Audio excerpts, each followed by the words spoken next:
It's been over a decade and we're still here.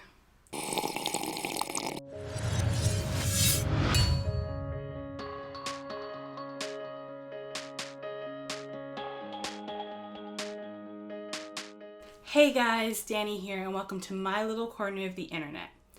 This whole Taylor Swift, Kanye West drama has been happening for over a decade, and I am going to break down the whole history of everything. But in this video, I do really want to focus and shed a light on the media's role in this entire situation. So, this whole thing started way back in 2009. It is the MTV VMA Awards. Taylor Swift, who is 19 at the time, has just released her second studio album, Fearless, and it is getting a lot of buzz. So she's been invited to the awards show. She shows up in a horse-drawn carriage like she's Cinderella. Kanye West, who is 32 at the time, shows up to the red carpet with a bottle of Hennessy, very visible, and it was clear as the night progressed he was getting more and more inebriated just on the red carpet. The only award that Taylor was up for that night was Best Video by a Female Artist. Kanye West was seated in the front row, presumably still imbibing. Then Taylor Lautner, Taylor Swift's either soon-to-be or current boyfriend, announces that she wins the award. We all know what happens next, but I am still going to play the clip for you. But I would like to point out here that MTV has done absolutely everything in their power to scrub this video off of the internet. Best female video goes to Taylor Swift. Thank you so much! I always dreamed about what it would be like to maybe win one of these someday, but I never actually thought that would happen. I sing country music, so thank you so much for giving me a chance to win a VMA award. Later that night, Kanye tweets the following: "I am so sorry to Taylor Swift and her fans and her mom. I spoke to her mom right after and she said things my mother would have said. She is very talented. I like the lyrics about being a cheerleader and she's in the bleachers. I am in the wrong for going on stage and taking away from her moment. Beyonce's video was the best of this decade. I'm sorry to my fans if I let you guys down. I'm sorry to my friends and MTV. I will apologize to Taylor tomorrow. Welcome to the real world. Everybody wanna boo me, but I'm a fan of real pop culture. No disrespect, but we be watching the show at the crib right now cause, well, you know, I'm still happy for Taylor. Booyah. You are very, very talented. I gave my award to Outkast when they deserved it over me. That's what it is. I'm not crazy, y'all. I'm just real. Sorry for that. I really feel bad for Taylor. I'm sincerely sorry. Much respect." In my opinion, if Kanye had tweeted out a proper apology, yes, this still would have been news for a bit, but it would have died down fairly quickly because there are pretty much scandals or little things that happen at all award shows and they get mentioned in the news, but then everyone moves on. But Kanye's tweet only further helped the media to create a narrative of the entire situation and run with it. Kanye's apology was essentially a non-apology. Yes, throughout the statement, he says things like, "I'm so sorry, Taylor, I shouldn't have taken away your moment," etc., etc., but he also still has to slide in there that Beyonce's video was the best of the decade, and also statements like, "Welcome to the real world." Obviously, that contradicts or discounts all the apologizing he does in the same statement. You cannot say, "I'm sorry, what I did was wrong," but also like, "I'm still right." That's not an apology. So the media could basically run with the narrative that this sweet, innocent Taylor, who's only 19 years old, is still a child in many people's eyes, or at the very least still a teenager, is being bullied and attacked by this grown 30-something-year-old scary black man. Honestly, I don't blame them. I don't think that race should have been brought into it, but it is what it is. At the same time, Twitter was in its infancy, only a few years old.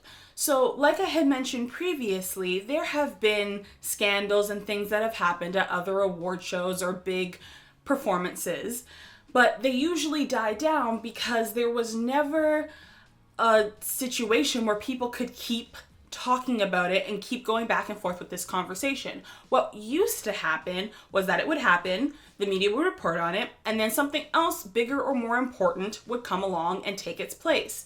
But now that there was Twitter, in terms of this incident, people could keep bringing it up, people could keep talking about it, and people who normally would not be having conversations about this were still having conversations. Even if the hype had died down slightly, it was definitely reignited when President Barack Obama accidentally commented on the situation in between takes during an interview, which was caught on camera. He said that Kanye was a jackass for what he did to Taylor, and we can see what he said here.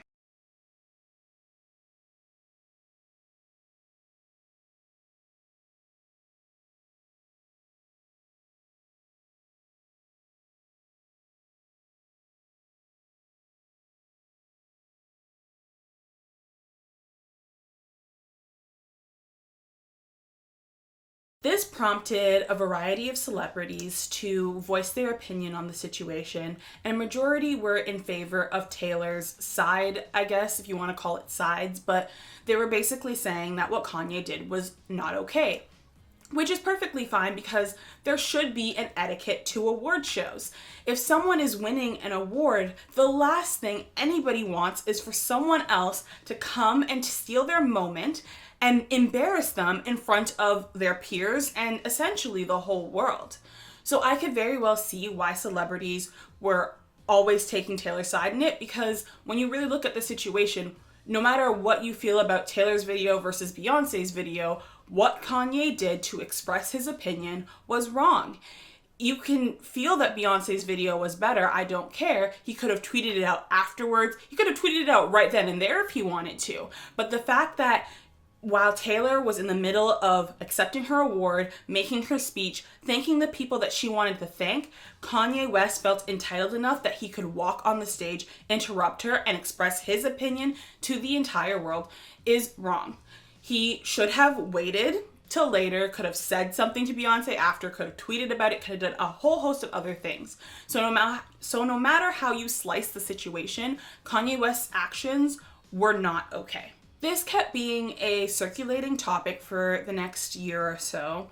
Taylor had written and released a song called Innocent, seemingly directed to Kanye West, as when she performed it at the 2010 VMAs, she used clips of the infamous incident during her performance. So clearly, on some level, the song was directed at or to Kanye West. While all of this was going on, Taylor was beginning to get some bad press, sort of as a counter-narrative to the sweet, innocent princess of the 2009 VMAs. The press began to nitpick over negative or problematic aspects of Taylor Swift's music.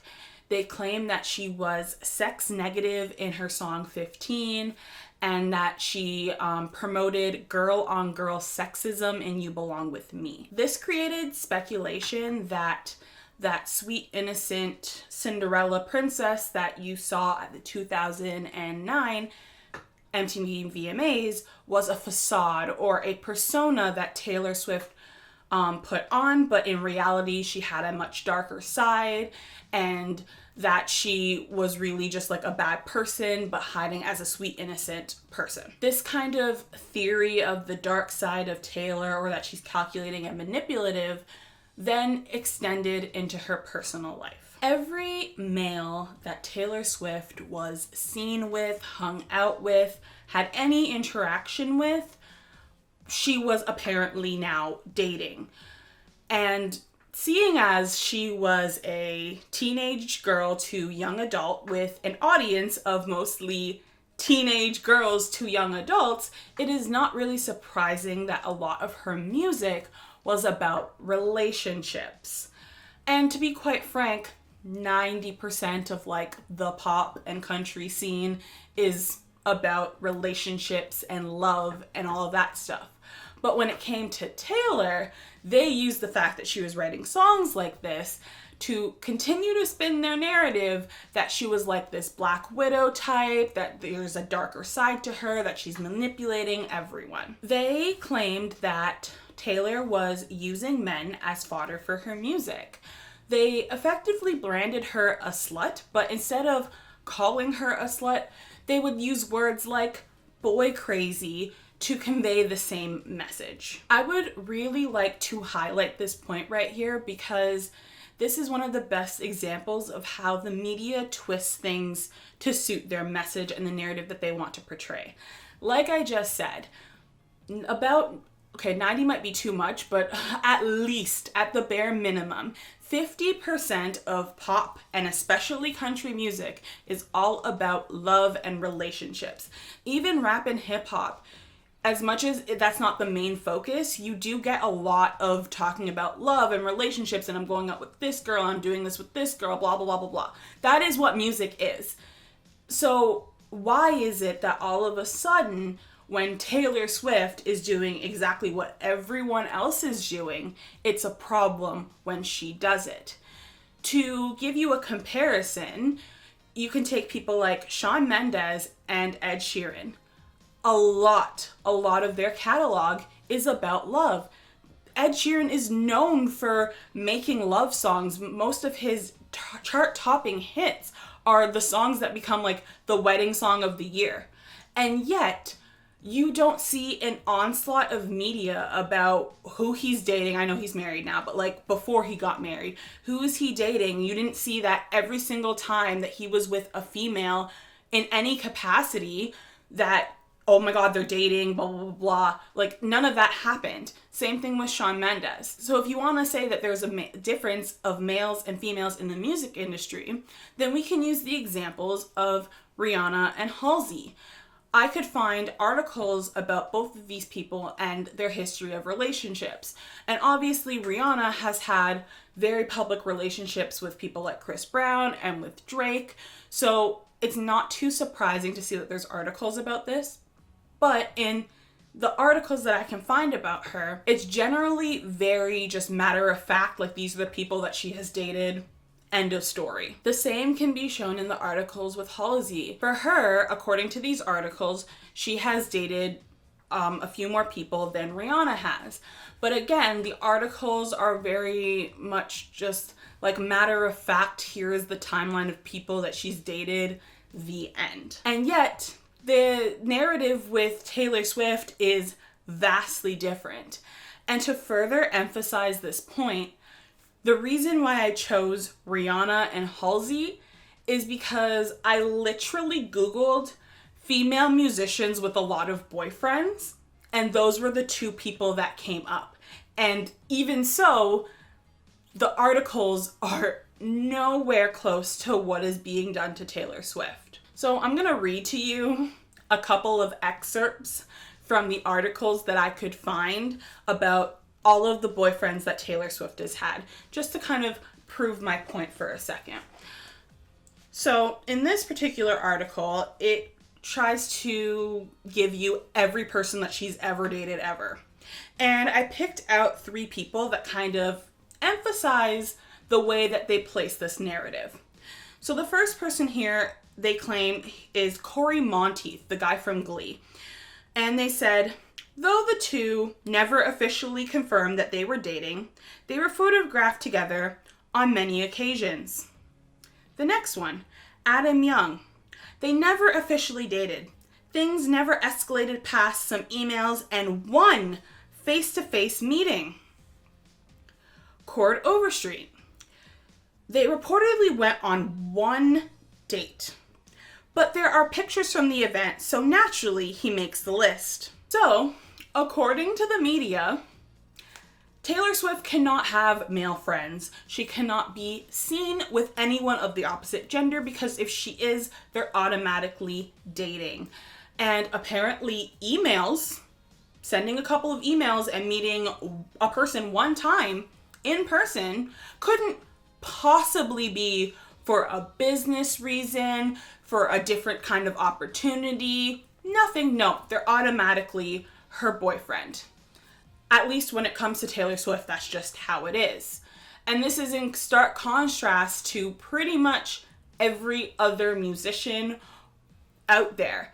And yes, there are some musicians who get it a little bit worse than others, but there has been nothing that I've seen that's anywhere close to the level that it is with Taylor Swift. This allowed them to spin the narrative that Taylor Swift is manipulative, Taylor Swift is calculating, and Taylor Swift is not to be trusted. So then that brings us to 2016, when Kanye West drops his song Famous with the whole line about him and Taylor might still have sex and how he made her famous.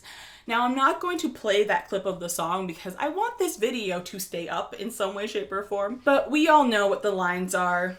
If you don't know, you can go look it up. The song is called Famous. When he drops this song, Kanye also releases a music video to accompany this song where he is showcased in a bed with a nude, seemingly Taylor Swift. I don't know if it was like a dummy doll or if he just got someone who looks like her, but purposely looks like her and maybe did some like manipulation in post-production to doubly make it look like her. But the intent was clear. He was in bed with a naked Taylor Swift among other people. I would just like to point out that in any other circumstance, if a 40-year-old man who allegedly has bullied somebody who is 25 and then puts their naked body or naked likeness in a video without their permission, the entire world would be outraged at how perverted that was. And to give the internet a modicum of credit, they were outraged for about 2.5 seconds. And then Kanye quickly came out and said, I got permission from Taylor Swift. Y'all don't need to freak out. Taylor and her team quickly responded saying, actually, Kanye called us to get permission or to ask us to release his song on Twitter. I never approved the song, and I definitely didn't approve being called a B. And obviously they state that, she declined the offer to release the song on her Twitter, which is why it was never on her Twitter. In short order, Taylor was accepting an award at the 2016 Grammys, where she seemingly addressed the situation in her acceptance speech, which kind of re-emphasized the whole narrative of like her being innocent and Kanye West constantly bullying her. There are going to be people along the way who will try to undercut your success or take credit for your accomplishments or your fame. But if you just focus on the work and you don't let those people sidetrack you, someday when you get where you're going, you'll look around and you will know that it was you and the people who love you who put you there. And that will be the greatest feeling in the world. In July 2016, Kim Kardashian released this version of the phone call between Kanye and Taylor on her Snapchat. Oh, okay, dope. You still got the Nashville number? I still have the Nashville area code, but I haven't changed. For all my South niggas that know me best, I feel like me and Taylor might still have sex. Thing to have. I know. Definitely. It's like a compliment, kind of. Yeah. What I give a about is just you as a person and as a friend. I want things that make you feel good. I don't want to do rap that makes people feel. And I really appreciate you telling me about it. That's really nice. Oh, yeah. I thought I just had a responsibility to you as a friend, and To the media, this basically confirmed the whole fake innocent act of Taylor Swift that they had been speculating for years. So they took it and they ran with it. But here is my question. Where was the journalistic integrity? Like at all. Kanye himself admitted in a tweet that the conversation was over an hour long, and yet Kim Kardashian had only released about 30 seconds of it.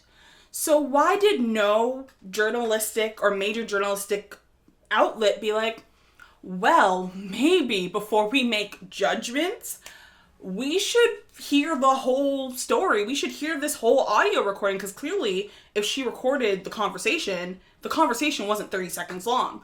So let's hear it all and then make a judgment. She also released it on Snapchat.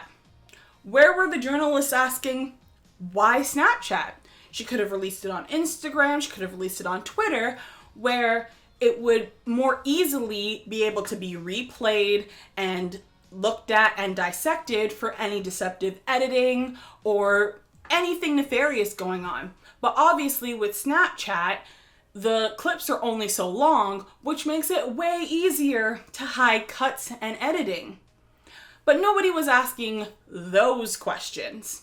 And also the fact that, Snapchat only lasts 24 hours, so it would be a lot harder for people to film the thing and then, again, relook over it, analyze it for editing, anything like that. Where were the journalists asking about this? The media never questioned anything. They never did any sort of digging until about a couple of weeks ago when the full audio got leaked online. Now, why is that? Even when the full audio was leaked, and it seems as though Taylor was telling the truth the entire time, yes, there was media coverage about it, but it only lasted a day or so. I understand that, yes, during this time, there was like a much larger issue going on, but it still makes me wonder why the controversy of, oh, look, Taylor was telling the truth, only lasted a day, when literally the entire media spent 4+ years calling Taylor a snake, saying, look, this is proof. Like, I'm gonna put up screenshots of the articles from that time, and it is absolutely disgusting, especially with the fact that they did no digging. They didn't make sure that what they were printing was the truth. They were saying things like, the Snapchats that Kim Kardashian released proved, that's like a definitive word, proved that Taylor Swift was lying.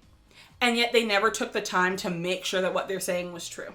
There has also not been any I don't want to say backlash, but articles pointing out how Kim Kardashian is still blatantly lying about the situation. She's claiming that she didn't edit the video at all.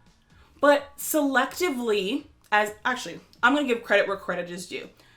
Todrick Hall and Kim Kardashian's publicist, I think that's her title, but her name is T-Pain, which is a whole other ironic because the whole T-Pain collab. Anyway, they're the ones who kind of said this too, but chopping out clips of a whole conversation and not giving the full context around it is editing. But where are the articles that are like, why is Kim Kardashian still lying? What is happening there? Nobody is holding her accountable or even Kanye accountable for how manipulative they were. But they could spend 4 years saying how manipulative Taylor Swift is. Anyone who has heard Taylor's Reputation album or has heard her speak over the last couple of years knows how deeply hurt and how affected she was by this whole situation. And yet, even when she uses the publicity of this situation for the greater good, she still gets ridiculed. I am making this video not just because it's Taylor Swift and this feud has been going on for literally half my life at this point, but because I truly want to shine a light on how the media plays, or the media's role into playing into drama like this, into how they boost up cancel culture and the toxic parts of cancel culture, which I feel very strongly about. And it's not just Taylor Swift that this is an example of. You can even take Selena Gomez and Justin Bieber. The media loves that everything that they do somehow still involves each other, even though they haven't been together in so long. The media loves to do this, and to me, it's just not okay. Because, yes, I understand the whole thought process of, well, they chose to be famous, this is what comes along with it. But at the end of the day, these people are still people. They are human beings with feelings. And I don't think it's okay for these big media organizations to use people like this and to mentally affect them the way they do just to make a profit. I also think that it calls into question how easily we believe everything that the media tells us. Because like I said, one of the main things that got to me was the toxic natures of cancel culture. And it's very easy for the media to say, this person bad, look at all the bad things that they did. And then we just believe them. And a lot of people don't take the time to look into it themselves or make sure that the journalists that they're reading did their due diligence. And that can be very scary. That means that the media has the power to manipulate everything that we think and feel about the reality of our world. And they have the ability to start and end people's careers at the drop of a dime just to make money for themselves. Is it okay for the media to essentially socially guillotine somebody and not think about the consequences? Not care how it affects that person, not how it affects their friends, their family, their environment, their mental state, all of that. Is that okay? Are we as a society okay with that? Because on the one hand, we claim to be a society that cares about people's well-being and mental health and etc. But then on the other hand, we allow stuff like this to happen. And when we get to the truth, when we finally have the truth, at no point do I see anyone standing up being like, hold up. How did the media play into this? And let's hold them accountable just as much as we hold the people who took advantage of how the media works, Kim and Kanye, to gain favor for themselves. This could truly traumatize people. We don't know the personal lives of these celebrities, but I mean, even just watching the documentary that Taylor recently put out, you can see how badly this affected her. And I'm sure it affected her parents having to deal with this for her and having to, her crying to them and all this stuff while her mom was battling cancer and all of this other stuff. These people have lives too. And I know how traumatizing this can be because I've gone through a semi-similar situation. Obviously not at anywhere close to the same scale, but I've had a situation where I was falsely accused of things by somebody who had a much larger audience than me, and they were able to mobilize their audience to come and attack me, and it was devastating because it was just 24/7, it was constant, and I started to almost half believe them. Like, did I really do this? Am I remembering things wrong? Like, you question everything, you question your insanity. It's not fun, and I don't think that we should be enabling and allowing this to happen even on the larger scale. And then I also think about what this could do to an up-and-coming musician in the right circumstances. If there's an up-and-coming musician and someone with a larger following or whatever can use and manipulate the media to turn a narrative on this musician, they could effectively destroy someone's career before it starts or even while it's just starting.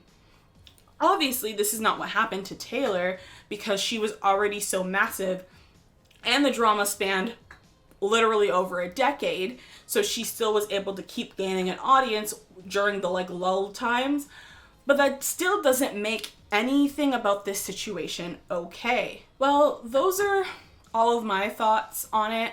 I would honestly really love to hear yours. I would truly love to have a conversation with you and your opinions. positive or negative, in the comment section down below. If you liked this video, please give it a thumbs up and consider subscribing. I do make weekly videos or weekly-ish videos, sometimes like videos like these. It takes me a little bit longer because look how long this video is, and it was a lot of research to do. It was over a decade of research to do. So I would really appreciate if you guys could give this video a thumbs up and consider subscribing. You can also keep up with me on my Twitter and my Instagram, where I give more like live off the cuff thoughts about certain things that are going on, as well as behind the scenes to what's going on in my life and in the music industry, etc. So feel free to follow me on either of those platforms. I will see you guys again next week. Bye.